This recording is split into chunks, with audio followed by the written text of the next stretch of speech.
Halo guys, kembali lagi bersama saya Dr. Tari.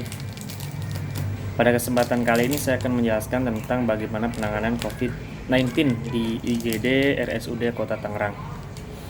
Yang pertama, jika kita mendapatkan pasien dengan keluhan respirasi, contohnya adalah sesak nafas, batuk berdahak ataupun batuk kering disertai dengan pilek, demam, sudah lebih dari 3-4 hari atau 3-5 hari. Kemudian ketika kita lakukan anamnesis, pasien tinggal di daerah lokal transmisi, yaitu di sekitar Tangerang Raya, yang notabene Tangerang Raya ini masih dalam zona merah untuk penanganan COVID-19. Pasien tersebut biasanya datang dengan keluhan sesak berat dengan saturasi oksigen di bawah 90%. Itu salah satu tanda-tanda dari gejala-gejala COVID-19. Di samping hal tersebut, biasanya usia juga mempengaruhi kondisi klinis pasien curiga COVID-19. Yang pertama yang bisa kita lakukan adalah kita lakukan anamnesis, pemeriksaan fisik, dan pemeriksaan penunjang.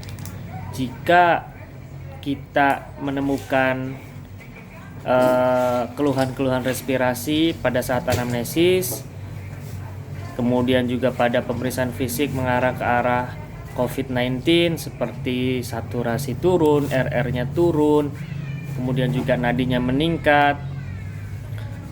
Dari pemeriksaan penunjang dilakukan pemeriksaan penunjang seperti darah rutin, kemudian juga pemeriksaan rapid test, walaupun pemeriksaan rapid test ini tidak begitu maksimal atau tidak begitu mendukung pada pemeriksaan COVID-19. Hanya sekitar yang saya ketahui itu 50% saja untuk penunjang COVID-19.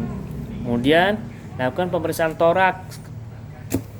Pemeriksaan toraksnya dapatkan pneumonia bilateral ataupun pneumonia bercak-bercak putih infiltrat di lapang paru kanan ataupun kiri.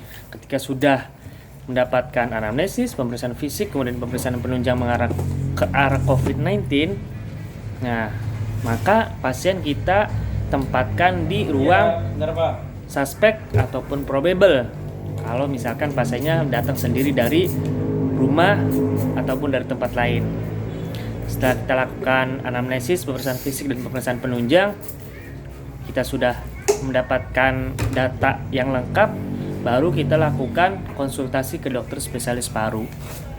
Nah, sebelum kita melakukan konsultasi ke dokter spesialis paru, jika dalam pemeriksaan tersebut didapatkan diagnosis yang lain yang memperberat seperti adanya hipertensi, kemudian juga diabetes mellitus ataupun stroke ataupun penyakit penyerta yang lain, kita juga konsultasikan ke spesialis sesuai dengan keluhan ataupun penyakit yang menyertainya.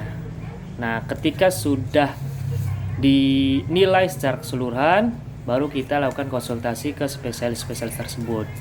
Oleh karena itu, ketika kita sudah melakukan konsultasi ke dokter spesialis paru, maka dari dokter spesialis paru tersebut mengatakan ataupun mengakses pasien ini apakah suspek, apakah probable, apakah konfirmasi.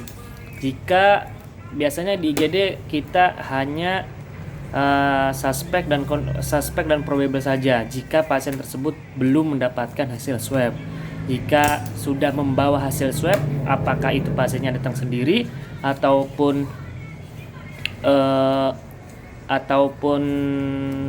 rujukan, maka diagnosis pasien tersebut adalah COVID-19 terkonfirmasi.